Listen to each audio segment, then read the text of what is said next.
మీ business ఏదైనా మీ ఊర్లో promotion చేయాలంటే అది సుమన్ టీవీతోనే సాధ్యం. ఇప్పుడే సంప్రదించండి. అందరికీ నమస్కారం అండి. ఈరోజు కొమరూలు మండల పరిషత్ సర్వసభ్య సమావేశం 10/12/2025న ముందుగా నోటీస్ ఇవ్వడం జరిగింది. దాని మేరకు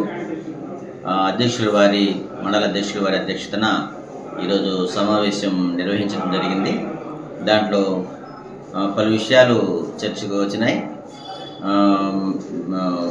ముందుగా RWS అంటే డ్రింకింగ్ వాటర్ గురించి చర్చించడం జరిగింది. దాంట్లో నాయబ్రాహ్మణ కాలనీ తర్వాత గోపనపల్లిలో కొంచెం క్లియర్ చేయాలని కొన్ని రిపేర్స్ ఉన్నాయని దాని గురించి జేజేఎం కింద క్లియర్ చేయమని అడగడం జరిగింది ఎంపీటీసీలు. అలాగే నల్లగొంట్ల ఎంపీటీసీ గారు కూడా పేర్ల చావిడి దగ్గర బోర్ రిపేర్ చేయమని అడిగినారు. దాన్ని కూడా క్లియర్ చేసేదానికి మరి RWS ఏఈ గారికి ఆదేశించడం జరిగింది. మెడికల్లో కూడా మరి చర్చ జరిగింది. దాని మీద కొన్ని వేకెన్సీస్ ఉన్నాయని చెప్పారు. MNO 1, అటెండర్ 1, సూపర్వైజర్ 1 వేకెన్సీ చెప్పారు. దాని గురించి DMHO గారికి మేము కూడా వారు మాకు రిప్రజెంటేషన్ ఇస్తే దాని మీద మేము ఇక్కడి నుంచి ఆ వేకెన్సీస్ ఫిలప్ చేసి రేపు మరి ఎవరైతే రోగులు ఉన్నారో వాళ్ళందరికీ సరైన ట్రీట్మెంట్ ఇవ్వడానికి చర్యలు తీసుకోవడం బాగుంటుంది అని లెటర్ పెట్టడానికి కూడా తీర్మానం చేయడం జరిగింది. అలాగే ప్రతి 3 నెలలకు ఒకసారి మీటింగ్ జరగాలి మెడికల్ సంబంధించి హాస్పిటల్లో, వాళ్ళు సరిగా టైం ప్రకారం జరిపించాలని ఎంపీపీ గారు ఆదేశించడం జరిగింది. అందుకని వారు కూడా మెడికల్ వాళ్ళు కూడా తగిన సమయంలో మీటింగ్ జరిపి తర్వాత మందుల విషయానికి వస్తే కొన్నిసార్లు కొన్ని కంప్లైంట్స్ ఉన్నాయి. దాని విషయంలో కూడా వాళ్ళు మరి మందులు టైం ప్రకారం ఉన్న ప్రకారం ల్యాబ్స్ కాకుండా టైం లోపలనే వాడి మరి రోగులకు సరైన వైద్యం అందించాలని మరి చర్చించడం జరిగింది. దాని మీద వారికి ఆదేశించడం కూడా జరిగింది.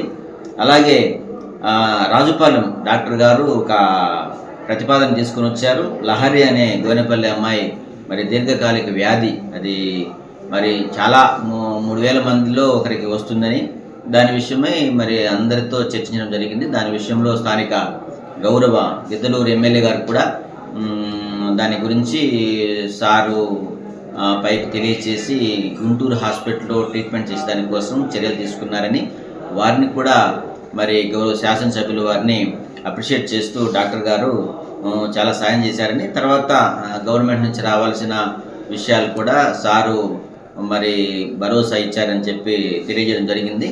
దానికి కూడా మండల పరిషత్ నుంచి మా సహకారం, మండల అధ్యక్షుడు వారు కూడా సహకారం ఇస్తామని చెప్తూ వచ్చారు. అలాగే ఎలక్ట్రిసిటీ వారి విషయంలో కూడా చెప్పడం జరిగింది. ఆయన కొత్తగా లైన్లు వేస్తున్నామని, ఆయా సమయాల్లో మరి విద్యుత్ అంతరాయం జరుగుతుంది కాబట్టి ప్రజలందరూ కూడా గమనించి సహకరించాలని కోరుతూ వచ్చారు.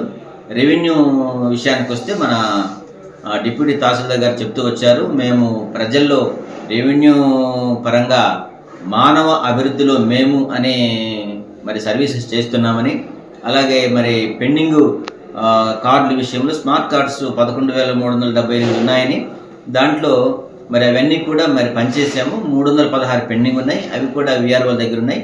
అవన్నీ మరి ఎవరైతే VRO దగ్గర ఉన్నారో వాళ్ళు వచ్చి ఎవరైతే స్మార్ట్ కార్డు అందలేదో వాళ్ళు తీసుకోమని చెప్తూ వచ్చారు. అలాగే కొత్త రేషన్ కార్డులకి 3,640 వచ్చాయని, దాంట్లో 2,709 మరి అదనంగా మెంబర్లను కలపాలని, 352 మందికి స్ప్లిట్ చేయాలని, 103 మందికి అడ్రస్ మార్చాలని వచ్చాయని, ఇవన్నీ కూడా ప్రతిపాదనలో ఉన్నాయి, పరిశీలించడం జరుగుతుంది. త్వరలో వాటిల్లో మరి మంజూరు చేయాల్సినవి మంజూరు చేస్తాము. 143 మంజూరు చేయడానికి ప్రయత్నం చేస్తున్నామని చెప్పారు. అలాగే 100 రూపీస్ రిజిస్ట్రేషన్ విషయంలో పట్టా ల్యాండ్ ఉన్న వాళ్ళకి 467 జీవో ప్రకారము ఆ చట్ట ప్రకారం మీరు ఓల్డ్ ల్యాండ్స్ అయితే ఇబ్బంది లేదు, అయితే కొత్తవి అయితే వాటిల్లో అసైన్మెంట్ ల్యాండ్స్ అయితే ఇబ్బంది అవుతుంది. దాని గురించి క్లియర్గా డాక్యుమెంట్స్ ఉంటే ఆ జియో నంబర్ 467 ప్రకారం రిజిస్ట్రేషన్ చేసేదానికి ఇబ్బంది ఏం లేదని చెప్తూ వచ్చారు. ఈ విషయంలో మాకు ఇరిగేషన్ వారు అందుబాటులో లేకపోవడం వల్ల ఈరోజు చర్చ రాకపోవడం జరిగింది. అయితే ఇరిగేషన్ అధికారులు గమనించి ఈ మీడియా మూలకంగా వాళ్ళని ఆదేశించడం ఏమిటంటే, ముఖ్యంగా ఇరిగేషన్ విషయాల్లో సమస్యలు ఎక్కువ ఉంటాయి కాబట్టి మీరు ప్రతి మీటింగ్కి రావాలని ఎంపీపీ గారు ఆదేశించారు. కాబట్టి తదుపరి సమావేశాలకి మీరు రావాల్సిందిగా అధికారులను ఆదేశిస్తా ఉన్నాం. అలాగే ఐసిడిఎస్ నుంచి కూడా ఆటపాటలతో మేము ఈ విద్యా బోధన చేస్తామని చెప్తూ వచ్చారు. అయితే బాల్య వివాహాల విషయంలో మరి సరైన సూపర్వైజింగ్ లేదని ఎంపీపీ గారు చెప్తూ వచ్చారు. దాంట్లో సరైన సూపర్వైజింగ్ తీసుకొని బాల్య వివాహాలు మరి ఆపాల్సిన పరిస్థితి ఉంది. అక్కడక్కడ మరి మండలంలో కూడా మరి పొడచూపిన విషయాలు గుర్తు చేస్తూ వచ్చారు. అందుకోసం సూపర్వైజర్ గారు కూడా మేము గమనిస్తాం మేడం, ఏదైనా ఉంటే మరి మీ దృష్టికి అధికారుల దృష్టికి తీసుకుని వచ్చి దాన్ని క్లియర్ చేస్తామని చెప్తూ వచ్చారు. ఎడ్యుకేషన్ విషయానికి వస్తే ఎంఈఓ గారు చెప్పారు, మాక్ అసెంబ్లీ జరిగింది, మా పిల్లలు బాగా చేశారు, గిద్దలూరు అమ్మాయి కూడా మంచి ప్రతిభ చూపించడం జరిగింది, అంటే వాళ్ళు కూడా ప్రపంచాన్ని గమనిస్తున్నారు విద్యార్థులు అనేది అవగాహన ఉంది అనే దాని విషయంలో సంతృప్తి వ్యక్తం చేశారు. అయితే ఆయన కూడా ఎంఈఓ గారు కూడా మరి ఎక్కువ పాఠశాలలు ఉన్నాయి కాబట్టి మనకు కొమరోలు మండలంలో 72 హ్యాబిటేషన్లు ఉన్నాయి, 14 పంచాయతీల్లో ఎక్కువ స్కూళ్ళు ఉన్నాయి, 62 స్కూల్స్ ఉన్నాయి. కనుక ఈ 62 స్కూల్స్లో మరి పూర్తిగా విజిట్ చేయమని మండల అధ్యక్షులు వారు ఆదేశించినారు. అలాగే వారు చేస్తామని చెప్పారు. ఈ విషయంలో మరి మధ్యలో మనకి మార్కెట్ కమిటీ చైర్మన్ సారు రావడం జరిగింది. వారు వాళ్ళ అమూల్యమైన సందేశం మధ్యలో ఇచ్చినారు. అలాగే అగ్రికల్చర్ కూడా మరి ఈ మధ్య 10 ఎకరాల్లో ప్యాడీ నష్టపోయామని దానికి ప్రతిపాదన కూడా పంపించామని చెప్తూ వచ్చారు.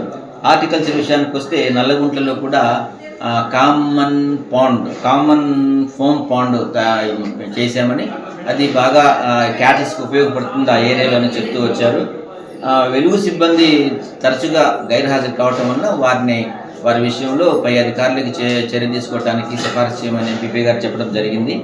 ఈ విషయంలో హౌసింగ్ వారు కూడా ఈ మధ్య కొత్తగా ఎవరికైతే ఇల్లు లేని వారికి ఇల్లు కావాలో, కార్లు స్విచ్ అయిన వాళ్ళకి కార్లు కావాలో ఆ కార్ల విషయంలో హౌసింగ్ విషయంలో ప్రతిపాదనలు మనం గ్యాదర్ చేయడం జరిగింది. ఇంజనీరింగ్ ఏజెన్సీ ద్వారా మనకి 1329 హౌసెస్ కొత్తగా కావాలి అని ప్రతిపాదన రావడం జరిగింది. ఒక్కొక్క ఇల్లు 1,40,000తో నిర్మించడానికి దానికి మధ్య ఇంజనీరింగ్ అసిస్టెంట్ ద్వారా ఈ రిక్వైర్మెంట్ తీసుకోవడం జరిగింది.